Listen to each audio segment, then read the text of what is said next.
Salut à tous, c'est Motard Geek pour le site lesimprimantes3d.fr.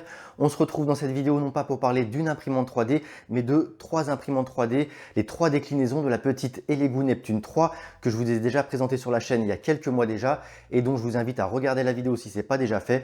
Je vous mets la petite fiche en haut à droite de l'écran. Donc dans cette vidéo, comme j'ai déjà présenté la Elegoo Neptune 3, que j'ai également fait 3 articles sur le blog, un pour chacune des imprimantes 3D et qu'on a également 3 pages produits dans le comparateur pour chacune des machines. Je vais essayer d'être bref et si vous avez besoin d'informations techniques, n'hésitez pas à aller consulter les différentes pages sur le blog ou tout simplement de poser des questions dans l'espace commentaire de la vidéo. Donc dans cette vidéo, ce qu'on va faire juste après le générique, c'est déjà aborder les nouveautés qu'apportent ces trois Elegoo Neptune 3 par rapport à la Elegoo Neptune 3 première du nom. Ensuite, je vous donnerai quand même quelques petites différences entre ces trois machines, même si vous allez voir qu'il n'y en a pas beaucoup. Je vous expliquerai comment ça se monte, comment ça s'utilise. Je vous montrerai les quelques prints que j'ai réalisés avec et en fin de vidéo, je vous donnerai les avantages, les inconvénients et surtout mon avis final.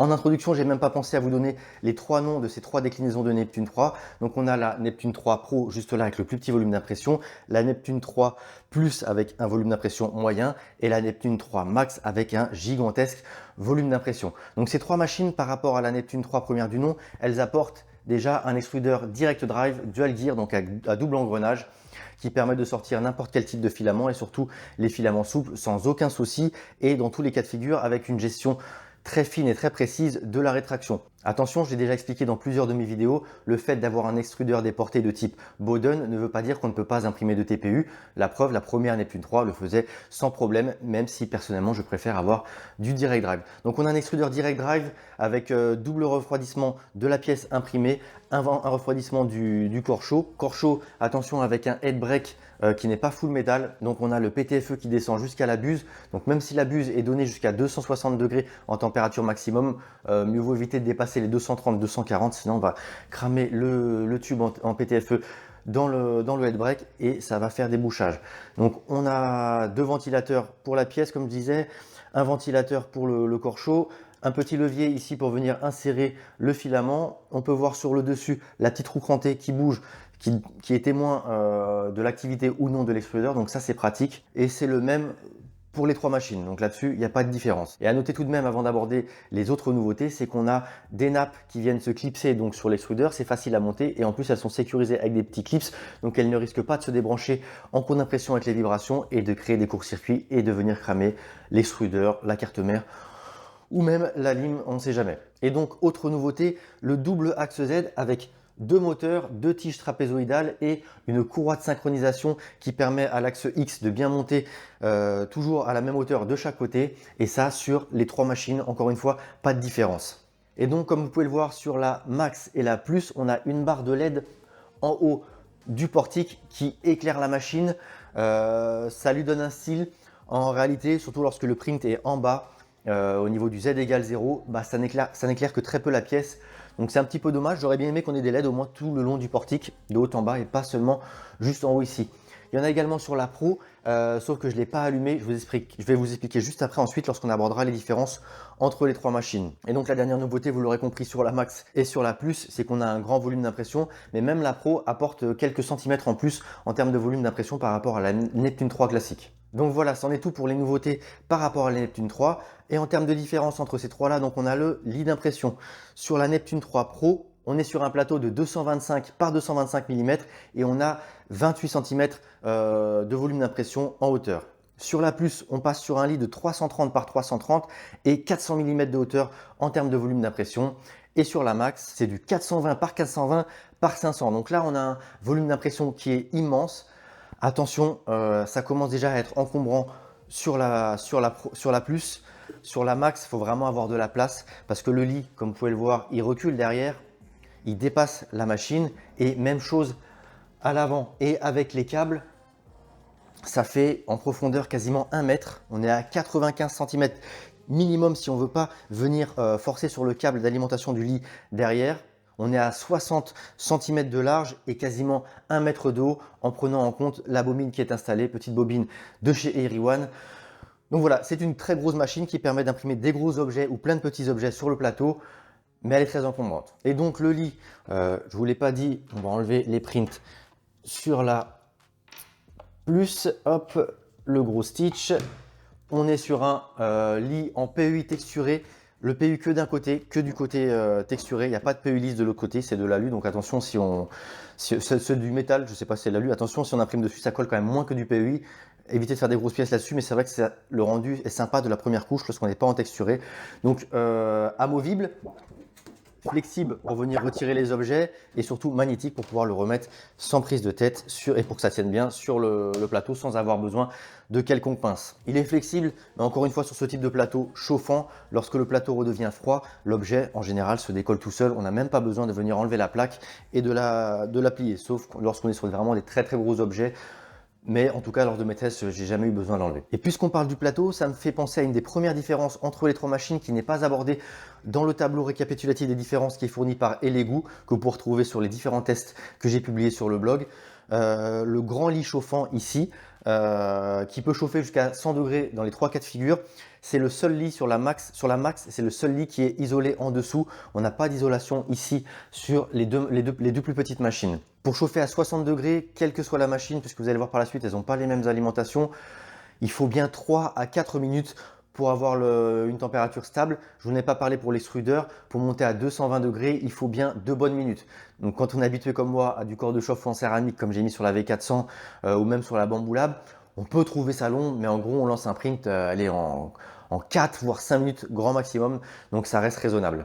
Et donc sur les trois machines, comme sur la Neptune 3 classique, on a un capteur d'autonivellement du plateau qui fait donc la mise à niveau en 36 points sur la petite, 49 points sur la moyenne et 63 points forcément sur la max pour essayer d'avoir un mesh bed, un nuage de points des plus complets possibles et vraiment avoir une adhérence sur le plateau la meilleure qui soit. Toujours autour du plateau, les petites différences, c'est qu'on a ici un seul rail sur la Pro, tandis qu'on a, on va reculer le lit, 2 rails ici sur chacune des deux grandes machines pour avoir vraiment un lit qui soit le plus stable possible. On voit, avant que j'oublie, les tendeurs de courroie à chaque extrémité d'axe, que ce soit donc sur le Y en profondeur et sur le X ici, on a des tendeurs de courroie qui permettent de faciliter les réglages. Et en plus d'avoir deux axes, deux rails sur le grand plateau de la Max, on a également une petite poulie qui vient déporter la courroie, j'imagine, pour avoir plus de couple, pour pouvoir le déplacer en toute fluidité et avec suffisamment de puissance. Dernière nouveauté, toujours liée à la taille du lit, c'est l'alimentation. Pour chauffer le petit lit de la Pro, on est sur une alimentation 360 watts, tandis que sur les deux grosses, on est sur du 500 watts. Alimentation qui, sur la Pro, nécessite de choisir la bonne tension, 120, 110 ou 220 volts. Donc attention, si vous achetez la Pro, de bien mettre le 220 volts si vous êtes en Europe. Pas besoin de sélectionner la tension sur les deux grosses machines. Et également, lorsqu'on démarre les deux grosses machines, le ventilateur de la carte mère et de l'alimentation ne tourne pas, ce qui m'a permis d'allumer les deux machines et d'éclairer les LED pour la vidéo. Là, je ne l'ai pas allumé parce qu'on entend légèrement le ventilateur. C'est pas celui qui va vous gêner le plus. Forcément, ceux qui gênent le plus, ce sont ceux qui refroidissent l'objet et le corps de chauffe. Mais voilà, c'est pour ça que j'ai pas allumé les LED sur la Pro parce qu'elle n'a pas la même alimentation. Donc une alimentation qui allume les ventilateurs lorsqu'on la met sous tension et également qui nécessite d'avoir la bonne tension. Et ensuite, la dernière différence entre les trois machines que vous aurez peut-être vu à l'écran ou sur les photos dans les différents tests sur le blog, ce sont les renforts de l'axe Z. On n'en a pas sur la Pro qui a un portique de hauteur raisonnable et qui ne bouge absolument pas. Elle est rigide, on a des gros patins en caoutchouc qui permettent d'amortir les vibrations. La machine ne bouge absolument pas. C'est le même type de montage sur les deux grandes machines, mais comme il y a plus de porte-à-faux, les portiques sont forcément plus grands. On a des renforts ici à l'arrière de chaque côté qui permettent de venir rendre les machines des plus stables. Là-dessus, il n'y a aucun souci. Et enfin, dernière petite différence que je trouve plutôt sympa sur la Max, c'est qu'on a un petit tiroir en façade qui permet de venir ranger les accessoires et les outils qui permettent de faire le montage et les réglages. Donc c'est plutôt pratique. Et c'est dommage de ne pas l'avoir mis sur les deux autres machines, surtout sur la Max, la Plus qui a plus de place quand même que la Pro. Mais vous pouvez le voir sur le blog, j'ai mis des photos du châssis démonté. Dans les trois cas de figure, on a de la place. Mais voilà, on l'a que sur la Max, le petit tiroir. Et donc avant d'aborder le montage, la mise en route et les premiers prints, juste rapidement en termes de performance, la machine est annoncée tout simplement à 180 mm secondes en vitesse maximum Et je crois c'est entre 60 et 80 conseillés pour avoir des prints de qualité. Mais vous verrez que les réglages par défaut ne sont pas du tout à cette vitesse-là. Pour le déballage, je ne m'attarde pas dessus, on est sur un colis bien protégé, les différents accessoires bien rangés, facile à déballer, facile à retrouver pour le montage. Donc si vous voulez quelques détails, j'ai mis toutes les photos sur le blog, donc encore une fois, n'hésitez pas à aller y jeter un œil. Le montage, on a des notices, je crois qu'elles sont uniquement anglais, chinois, papier, PDF et vidéo. N'hésitez pas à regarder les vidéos, ça donne beaucoup d'infos, c'est très formateur, surtout pour les débutants. C'est bien documenté, c'est très simple et de toute façon, qu'est-ce qu'on a à faire? C'est installer le portique sur chacune des machines avec des vis à visser sur le dessous. Donc petite astuce, si vous ne la connaissez pas encore, n'hésitez pas à mettre la machine en bord de table pour pouvoir visser sur le dessous les deux vis qu'on a à visser de chaque côté plutôt que de pencher la machine, risquer de l'abîmer ou quoi que ce soit. Une fois qu'on a donc installé le portique, on a les différents branchements à effectuer ici sur l'extrudeur avec la nappe sécurisée. Deux sur l'axe X, un pour l'alimentation du moteur, un pour le capteur de fin de course. Même chose pour l'axe Z en bas, avec en plus de ça les prises pour les LED. De toute façon, tout est étiqueté, labellisé de chaque côté. Il y a des détrompeurs. On ne peut absolument pas se tromper sur le montage. Il faut juste pas oublier de brancher tout ça. Même chose sur les trois machines. Rien à dire, le montage se fait en quelques minutes quand on connaît les imprimantes 3D. Allez, je vais dire entre une demi-heure pour les meilleurs débutants et une heure et demie pour ceux qui prennent leur temps, qui lisent bien la documentation, qui n'ont pas envie de se planter. Donc voilà, rien à signaler sur le montage, c'est très simple. Même chose à l'utilisation, on retrouve un guide papier, PDF, pas de vidéo je crois pour l'utilisation par contre. Mais voilà, c'est compréhensible, c'est bien expliqué. Ce qu'il faut faire, c'est tout simplement installer la version Cura et l'égout, la version et l'égout de Cura, basée sur une version 4.8, sachant qu'on est en 4.2, si ce n'est plus au moment où je publie la vidéo et au moment où vous la regardez. Donc personnellement, je trouve ça un petit peu dommage, version 4.8 de Cura, mais voilà, on peut importer au moins les profils pré-réglés des machines, même si on peut tout simplement les migrer sur un Cura 5.2 ou sur son slicer préféré. Personnellement, en ce moment, je suis beaucoup sur Bamboo Studio puisque j'utilise principalement ma P1P qui est basée lui sur Prusa Slicer et que je trouve vraiment excellent comme trancheur. Ceci dit, j'ai rien contre Cura. Depuis la 5, je me suis remis à Cura. Avant, j'étais sur Simplify 3D. Vous avez peut-être vu sur le blog et sur le forum que la V5, c'est un petit fiasco entre guillemets. Je voulais vous faire des vidéos à ce sujet-là, mais j'ai même pas trouvé l'intérêt parce que je m'en sers pas tout simplement. Et donc le trancheur, voilà, il y a des profils. On peut tout simplement très facilement imprimer les objets qu'on récupère sur Internet sans se prendre la tête. Mais c'est pas très rapide et pour la simple et bonne raison que le constructeur a mis une vitesse de remplissage des objets à 60 mm/s et de parois, que ce soit interne comme externe, à 30 mm/s. Donc pour ceux qui ne connaissent pas, en général, les parois externes, c'est l'extérieur de l'objet, on met un petit peu plus lent que l'intérieur, donc les parois intérieures quand on a plusieurs murs, plusieurs parois, et le remplissage. 60 et 30, c'est vraiment très très lent. Sur ce type de machine, même avec Marlin, on peut très facilement monter à 60 voire 80 mm/s avec une qualité qui reste très très raisonnable. Donc personnellement, je mettrais au moins du 60 mm/s pour les parois extérieures, du 80 pour les parois intérieures et pourquoi pas du 100 mm/s sur les 100, 120, même un peu plus sur le remplissage, hein, si ça se passe bien. Et du 180 pour les déplacements, vitesse maximum de la machine, lorsqu'on n'imprime pas, c'est pas gênant. Là où c'est mis à 70 dans les réglages par défaut du trancheur. Donc voilà, ça c'est un petit peu la chose que je trouve dommage.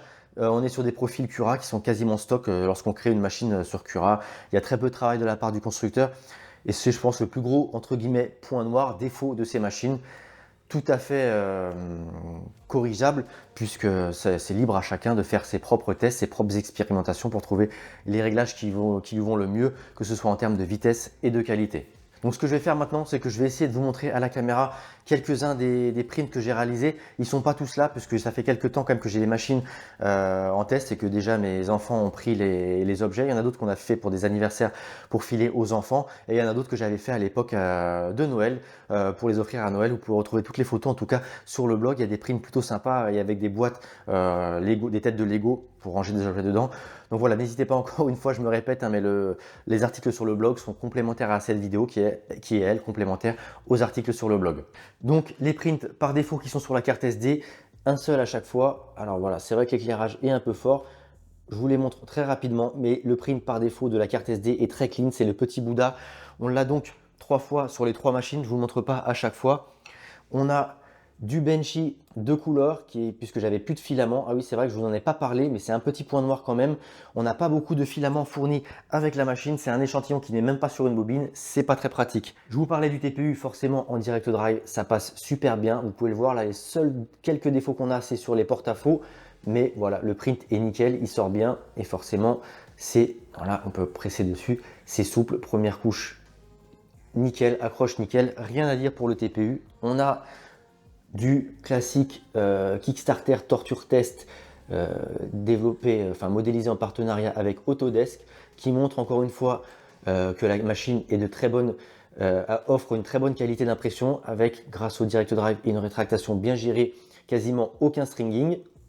Ne vous fiez pas aux prints qui sont sur les machines. Je les ai mélangés, je ne sais plus lesquels ont été faits avec quelle machine. Donc tout ça, vous les retrouvez, vous avez les détails sur le blog. Donc un gros stitch qui n'est pas imprimé en deux couleurs, mais une seule couleur, un seul filament multicolore de chez Eriwan. Voilà, là où j'aurais dû jouer typiquement avec Prusa Slicer. J'aime beaucoup la fonctionnalité qui permet de dessiner l'endroit où on veut mettre les coutures, donc les changements de couches. Là, j'avais pas fait gaffe, on peut le voir à la prévisualisation de l'impression, je l'ai pas fait, que c'était sur la face. J'aurais dû au moins le mettre à l'arrière ou le cacher le long des oreilles, voilà, sur un endroit un peu plus judicieux pour avoir une impression de plus belle qualité encore, mais là-dessus, rien à dire. Un gros print qui a pris de nombreuses heures. Tous les détails dans l'article sur le blog, je les ai plus en tête, mais c'était long. Donc ça, c'est le stitch. Un deuxième Kickstarter. Voilà. S'il est cassé, c'est moi pendant les manipulations. Sur les photos, vous verrez qu'il y a bien tous les petits pics. Les pontages plutôt de bonne qualité, donc la ventilation est bonne. Les porte-à-faux, rien à dire. Ça ne pendouille pas. C'est bien refroidi. La tolérance est bonne. Voilà, un bon Kickstarter. Un Benchy de Noël.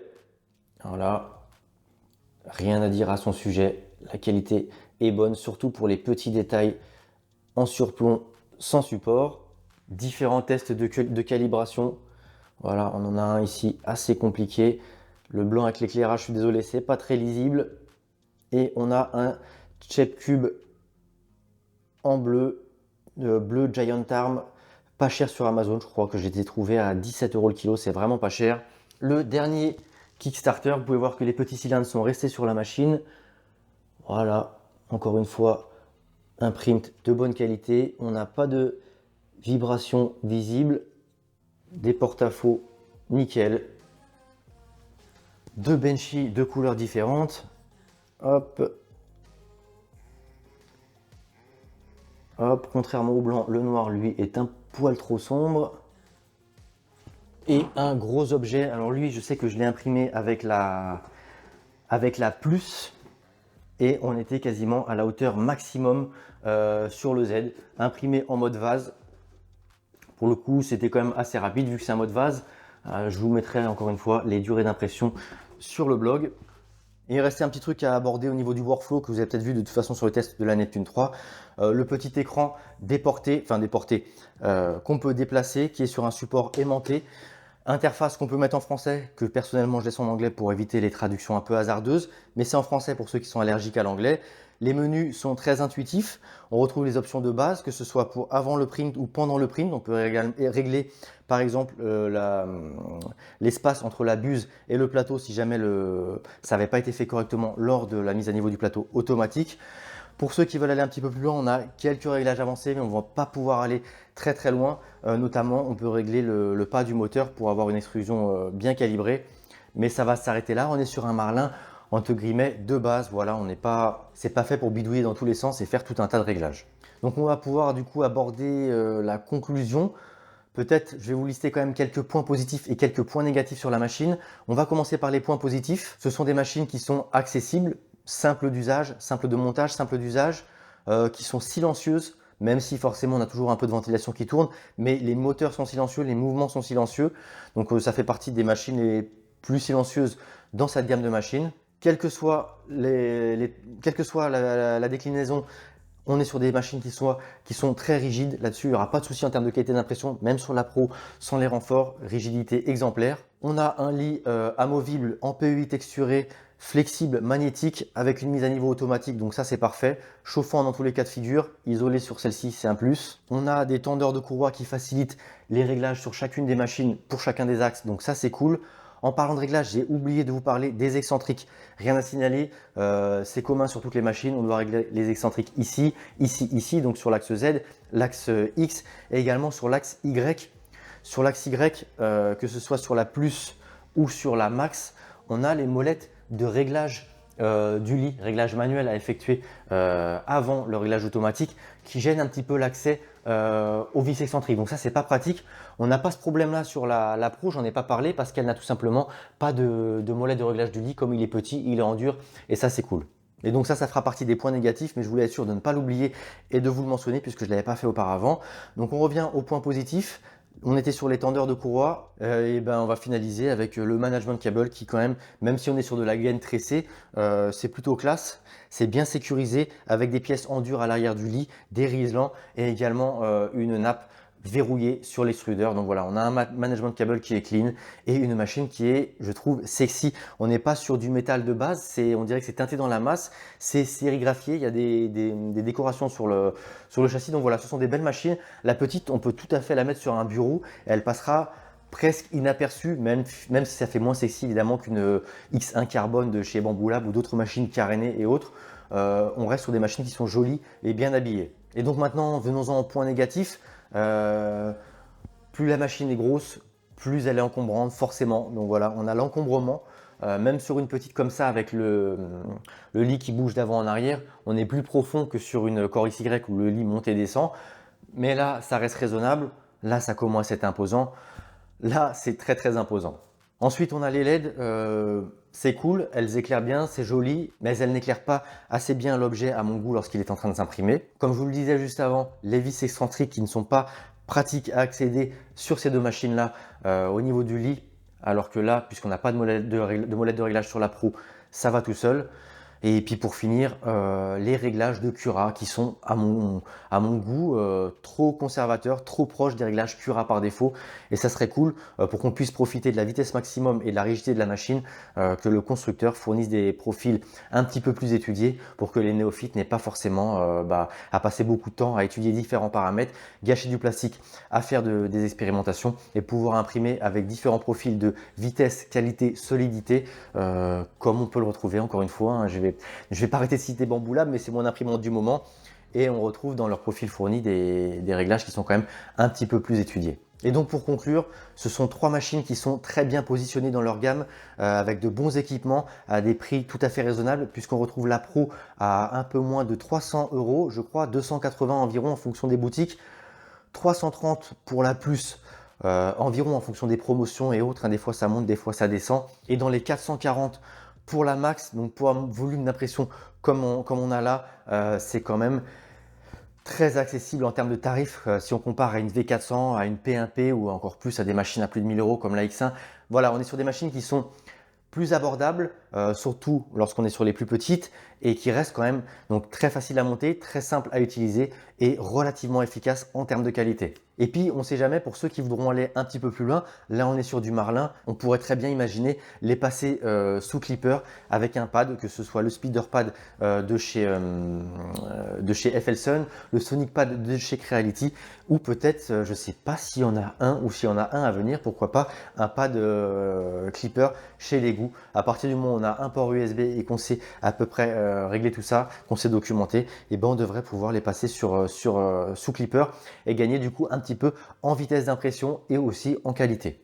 Voilà, c'en est tout pour cette présentation des sœurs Neptune de chez Lego. N'hésitez pas à me dire dans les commentaires ce que vous en avez pensé. Si vous avez des questions sur des points que j'aurais oublié d'aborder, que ce soit dans la vidéo ou sur le blog, n'hésitez pas non plus à me poser les questions. Et sur ce, avant de vous laisser, je vais vous inviter encore une fois, surtout si vous avez regardé la vidéo jusque-là, à nous laisser un petit pouce bleu. Ça nous aide beaucoup au référencement de la vidéo et surtout à vous abonner si ce n'est pas encore fait, puisqu'on en a d'autres qui vont arriver, notamment sur l'AMS de chez Bamboo Lab.